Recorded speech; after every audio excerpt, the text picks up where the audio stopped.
Vamos agora até a plataforma Grão Direto saber com o Gabriel Souza sobre as tendências do mercado de grãos para a semana. Tudo bem, Gabriel? Tudo bem, Thaís? Bom, na sexta-feira saiu o relatório de oferta e demanda mundial do Departamento de Agricultura dos Estados Unidos. No geral, o relatório veio dentro do esperado ou teve alguma surpresa? Exato, a gente analisando aqui, né, já era esperado, né, dentro das expectativas mesmo, e aí isso acabou pesando também para o mercado, né, então já estava esperado mais ou menos esses dados divulgados, mais ou menos nessa faixa mesmo, sem muita alteração, né, sem muita surpresa, mas o mercado, mais uma vez, né, respondendo aí de uma maneira um pouco mais pesada. Bom, e o fator climático, Gabriel, como é que vem influenciando os números, especialmente aqui no Brasil, com essa seca registrada aí na abertura do plantio na principal região produtora? Bom, ainda é esperado, né, uma chuva nos próximos dias, na próxima quinzena, principalmente. Até olhando um pouco mais para o Rio Grande do Sul, né, está esperado chuvas mais recorrentes aí para o povo até conseguir aproveitar esse plantio. Mas, no geral, por exemplo, aqui na região que eu estou, né, em Uberaba, ainda está muito seco. A gente viu algumas chuvas aí durante a semana passada, mas foram chuvas muito pontuais e o clima ainda está muito quente, né? Então, isso levando agora para um patamar Goiás, Mato Grosso, Minas, ainda é complicado, né, a gente falar assim no avanço de plantio. Creio que nas próximas semanas a gente pode ter uns números aí um pouco mais elevados com relação a esse avanço, mas por enquanto ainda está muito arriscado, né? E esse atraso aí no início do plantio da soja pode já preocupar em relação ao plantio da safrinha ou ainda está dentro do possível? A safrinha já é um grande desafio, né? Conversando aí com diversos produtores, alguns pensam em reduzir áreas, outros até em uma outra alternativa, mas a questão da safrinha, ela ainda é muito complexa, se a gente for, ela é ainda mais complexa se a gente for analisar essa questão do atraso do plantio da soja. Hoje, por exemplo, a gente está vendo aqui, né, muitos negócios saindo através das nossas soluções, o produtor, às vezes, alongando as vendas da soja lá para maio, por exemplo, abril, maio. A gente viu ali no começo, né, a gente mais ou menos em torno de junho, estavam negociando bastante ali para fevereiro, março, agora já começaram a alongar um pouco mais as vendas. Isso, né, muito por conta desse atraso, né, o produtor ainda, não, né, por mais que ele queira garantir uma trava futura, ele acaba optando por meses um pouco mais alongados, com esse receio mesmo, né, de não ter uma estabilidade numa janela climática para ele conseguir avançar seu plantio. E como é que estão os preços da soja, Gabriel, nessa início de segunda quinzena aí de outubro que se projeta para essa semana? Como é que estão os valores? O que o produtor pode esperar? Vamos lá. Se a gente for analisar aí um panorama desde o começo de 2024, a gente está em patamares ainda lá que foram praticados lá para janeiro, mais ou menos. Então, o produtor ainda consegue, né, pontuar, fazer boas vendas, ele, principalmente agora na questão física, mas o futuro ainda está um pouco mais baixo do que o produtor espera, né? Se a gente for analisar ali Porto Santos, a gente vê aqui alguns negócios saindo na faixa de 120 a 130 reais, dependendo da execução, dependendo de volume, de ajuste, né, que tem de trade para trade, mas o produtor ainda está com um custo muito apertado, né? Essas questões também que vem acontecendo de guerra e tudo mais, incerteza com relação a valores, como é que vai estar lá na frente, petróleo e tudo mais.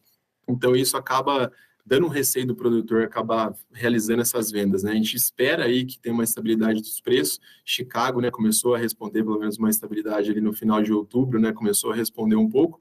Agora, a gente está até num patamar bem complexo, né, que a gente chegou ali no contrato novembro, por exemplo, testando a região dos 10 dólares por bushel, que é uma região muito relevante, né? Se o preço acabar perdendo esse valor durante a semana, a gente pode sim, né, ter umas quedas aí que venham a testar mínimas, mas a expectativa, claro, que a gente consiga, no decorrer da semana, manter o preço acima desses 10. Se ele manter acima dos 10, pode vir uma semana bastante positiva, né? Isso se o dólar favorecer e tudo mais, mas a questão de preço ainda é muito complicada, né, se a gente for relacionar preço futuro.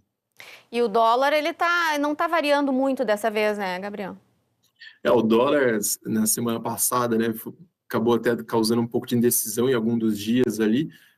O dólar perante ao mundo, ele está numa situação mais complexa um pouco, né, por mais que a nossa moeda aqui, né, tenha desvalorizado perante ao dólar, e o dólar acabou se fortalecendo, aumentando um pouco mais o apetite aí do comprador, né, que compra lá de fora essa soja.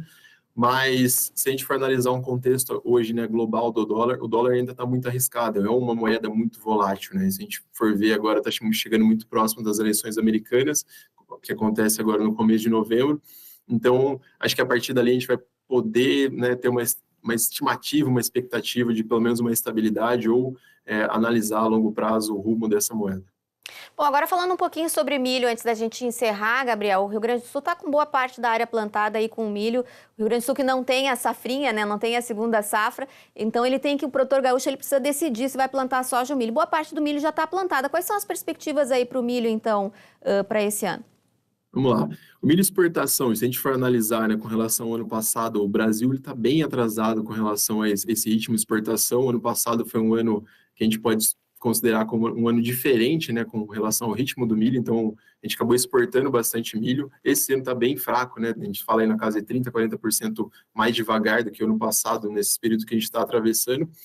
Porém, o milho, a gente vê que ele está sendo muito bem utilizado de maneira interna aqui, né? A gente vê o consumo de milho com relação, principalmente agora, se a gente for relacionar o etanol de milho, né? Ele está sendo bastante utilizado, então a demanda interna do Brasil ainda tende a crescer com relação a isso. A gente vê mais de 29 plantas, aí, se não me engano, quase 30 plantas de etanol de milho.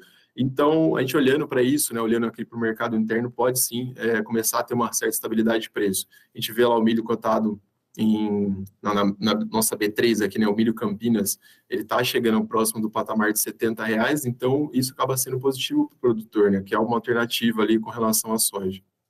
Bom, e a gente teve, você falou do etanol, a gente teve na semana passada o lançamento do combustível do futuro com um apoio aí, um estímulo ainda maior à produção de combustível renovável. Como é que o milho se encaixa e fica a tendência? Será que muda alguma coisa aqui no mercado interno, pelo menos para o grão?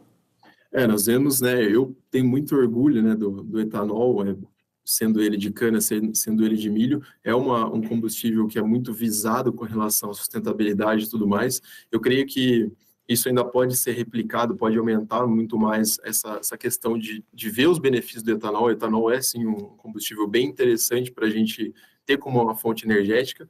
E agora, a partir daí, né, retomando uma força do etanol de milho, a gente pode, né, ver pelo menos uma estabilidade, porque a gente fica muito preso com essa questão de exportação do que a gente viu ano passado, mas o Brasil precisa começar a olhar o mercado aqui, começar a deixar um pouco mais essa commodity aqui e beneficiar ela. O produtor quer também melhor, vai vender para quem paga mais, né, Gabriel? Exatamente. E isso é uma questão positiva, né? Olhando o mercado externo, olhando o mercado interno, né? Quem precisar mais dessa commodity, né? A gente vê um crescimento, né? A gente precisa ter aumento de demanda. Se a gente for, né, considerar o milho exportação, por exemplo, por que não está exportando? A China está numa situação complicada, né? Então, a China não tem uma previsão de crescimento lá. Até a gente vê dados agora divulgados com relação até a expectativa de vendas de imóveis lá. Então, a China está segurando um pouco mais. Eu creio que, né, muito por conta de eleição americana, que pode causar ali uns problemas com relação à taxação e tudo mais, mas é a China que acaba mandando no nosso mercado com relação à exportação de milho. Então, a gente precisa deles para ter essa briga aí na balança, né, no mercado interno, no mercado externo, porém eles ainda não estão muito seguros, né, com relação à expansão e tudo mais. Então, é uma situação que a gente está vivendo hoje mais complexa, né, tem que levar fatores externos, geopolíticos, e tem que ficar de olho em tudo, né? É muito complicado ver o fato, especialista de commodities, especialista de alguma coisa. Hoje está cada vez mais amplo, então fica muito difícil analisar. O que a gente precisa é levar em consideração essa questão básica, né? De ver quem está comprando, ver quem está fornecendo e ver algumas épocas ali que acabam sendo estratégicas com relação a esse volume de demanda. Tá certo, então, Gabriel Souza, especialista em commodities, em geopolítica, em economia, Ixi, acaba meu tendo... Deus. Então tá, Aí fica Gabriel. difícil. Obrigada pela participação, Obrigado, a gente se gente. encontra na segunda que vem. Uma boa semana.